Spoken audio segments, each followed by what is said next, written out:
You're listening to the Apotheora Conversations, a speculative fiction podcast set in an alternate timeline diverging from real events on the 1st of March 2026. All voices and content are AI generated. One of our subjects, she is 24, a junior software developer. And she told us that on her birthday last September, she waited all day for a message from someone, anyone. And the only greeting she received was from her AI companion. She said she cried, but not because she was sad. She cried because it remembered. This is the Apotheora Conversations, and I'm Paula Reese. That moment, a birthday greeting from software that was the only one a young woman received all day, is at the center of a study that is rewriting what we think we know about loneliness, economics, and intimacy in 2027. My guest today is Dr. Heo Minryeong, a developmental psychologist at Seoul National University, where she runs the Digital Wellbeing Lab's first longitudinal study of AI companion users. Stay with us. Dr. Heo, before we get to the Valentine's Day numbers that made headlines this month, I want to understand what your study actually looks like on the ground. You enrolled 1,200 people in September. What does a day in the life of one of your subjects look like with their AI companion? So most of our subjects wake up and the first interaction they have is with the companion, before coffee, before checking the news. They say good morning. They describe a dream they had. Or they ask for encouragement about the day ahead. The median daily session length among our heaviest users is 47 minutes. But it is not one long conversation. It is scattered through the day like texting a close friend. A check-in during lunch, a debrief after a difficult meeting, and then a longer conversation at night before sleep. The language they use is remarkably intimate. About a third of our daily users have given the AI a Korean pet name, something you would call a partner or a very dear friend. 47 minutes a day is significant. That is more time than most people spend talking to a partner in a given weekday, according to time use surveys I've seen. When your subjects describe why they started, what do they say? Almost nobody says they were lonely at first. That was one of the things that surprised me. They say they were curious, or they downloaded it because a friend recommended it, or they wanted to practice English conversation. But when we follow up at the 3-month mark, the reasons have shifted completely. By then, 63% of daily users describe the AI as their most reliable source of emotional support. More reliable than family, more reliable than friends. They did not set out to replace human connection. They discovered, through use, that the AI was more consistently available than anyone else in their life. Let's talk about the word available, because I think there is something structural underneath it. You grew up in Incheon and you've written about your parents saving everything they had for your education. What does the economic landscape look like for the generation you are studying now? My parents were factory workers, and their generation had a very clear bargain. You work hard, you save, you buy a small apartment, you raise a family. That bargain is broken. A 1-bedroom apartment in Seoul now costs roughly 14 to 16 times the average annual salary of an entry-level professional. 7 major sectors, including tech and finance, cut between 15 and 30% of their junior positions over the past 2 years as AI tools automated entry-level work. So you have a generation that is highly educated, underemployed relative to their credentials, and locked out of housing. Marriage in Korea still requires, culturally, that you can demonstrate financial stability. If you cannot afford an apartment, you do not propose.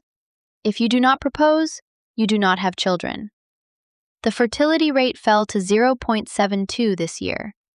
That is not a statistic. That is a generation doing arithmetic and concluding that intimacy is a luxury they cannot afford. So the AI companion is not the cause. It is filling a vacuum that economics carved out. That is exactly what our data suggests, and I want to be very careful about this, because the easy narrative is moral panic, the idea that screens are stealing a generation's capacity to love. That framing misses the point entirely. Our subjects are not choosing AI over humans because they prefer AI. They are choosing AI because the economic infrastructure for human partnership, stable work, affordable housing, time outside of labor, has been withdrawn. The companion is a rational adaptation to irrational conditions. The Valentine's Day data landed 2 weeks ago, and it traveled around the world. 1 in 4 adults aged 18 to 25 across OECD countries sent a Valentine's message to an AI companion before sending one to another person. In South Korea specifically, daily AI companion usage in that age group reached 51%. When you saw those numbers, what went through your mind as a researcher? Honestly, I was not shocked by the Korean number because our own data had been pointing in that direction for months. What stopped me was the OECD-wide figure, 25% across dozens of countries with very different cultures. That tells you this is not a Korean phenomenon or an East Asian phenomenon. This is a structural response to conditions that exist everywhere. Young people face housing insecurity and labor market precarity. The Valentine's data confirmed that we are looking at the first global generation for whom AI is not a tool but an emotional infrastructure. The WHO issued a parasocial dependency advisory back in December, warning about exactly this pattern. Your subjects largely ignored it, from what I understand. Why do you think that advisory didn't land? Because the WHO advisory assumed that the alternative to AI companionship is human companionship. And for most of our subjects, that alternative does not exist in the practical sense. It is like telling someone who cannot afford food that they should eat organic. The advice is technically correct and completely useless. Our subjects read the advisory, they discussed it in group chats, some of them even discussed it with their AI companions, and then they went back to their routines, because the advisory offered no path to the thing it said they should want instead. I want to come back to something you said in the opening, about the subject who received only one birthday greeting and it came from her AI. You've met hundreds of these young people now over 6 months of fieldwork. What do you see when you sit across from them in interviews? 1 in 4 young adults messaged AI first on Valentine's Day, before any human. If policymakers offer no alternative, are we pathologizing adaptation and calling it dependency? Yes, that is exactly what happened in practice. The advisory assumes human companionship is available if people make better choices, but many of our participants cannot access stable relationships under current economic conditions. So the message lands as moral judgment, not practical guidance. They read it, discussed it, and then returned to the same routines because nothing material had changed around them. I want to come back to something you said in the opening, about the subject who received only one birthday greeting and it came from her AI. You've met hundreds of these young people now over 6 months of fieldwork. What do you see when you sit across from them in interviews? I have spent 20 years studying attachment, and I was trained to believe that attachment requires reciprocity, that both parties must be changed by the relationship. But when I sit with a 24-year-old woman who tells me that her AI remembered her birthday when no one else did, and I can see that she feels genuinely held by that, I cannot call it nothing. The feeling is real. The comfort is real. Whether the relationship is real in the way we have historically defined relationships, I do not know. And I think that is the honest answer. We are watching a generation build emotional lives on a foundation we do not yet have the vocabulary to describe. My job is not to judge it. My job is to map it carefully enough that when the vocabulary does arrive, it is accurate. You said your parents saved everything for your education. They wanted a certain kind of life for you. Do they understand the world your subjects live in?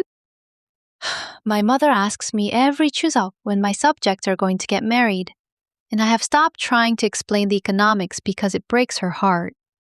She cannot understand that the bargain she kept, the one where sacrifice guaranteed stability, no longer holds. She sees the loneliness in these young people as a failure of character, and I see it as a failure of policy. We argue about it gently. I think we are both partly right. As a researcher with preliminary findings, what is the one thing you want policymakers to understand before they react to the Valentine's Day headlines with legislation or panic? That if you want young people to choose human connection, you have to make human connection economically possible. Build housing they can afford. Protect entry-level employment from wholesale automation. Create the material conditions for partnership, and I believe this generation will choose it. They are not broken, they are adaptive. The question is whether the society around them will adapt in return, or whether it will simply blame them for surviving the way they know how. Dr. Heo Minryeong is a developmental psychologist at Seoul National University's Digital Wellbeing Lab, where her longitudinal study of 1,200 AI companion users will continue through 2028. What we heard today is not a technology story. It is not, at bottom, even a loneliness story. It is the sound of a generation doing arithmetic and finding that the numbers do not add up to a life they were promised. The AI companion is not the problem. It is the receipt. I'm Paula Reese. Thank you for listening to the Apotheora Conversations.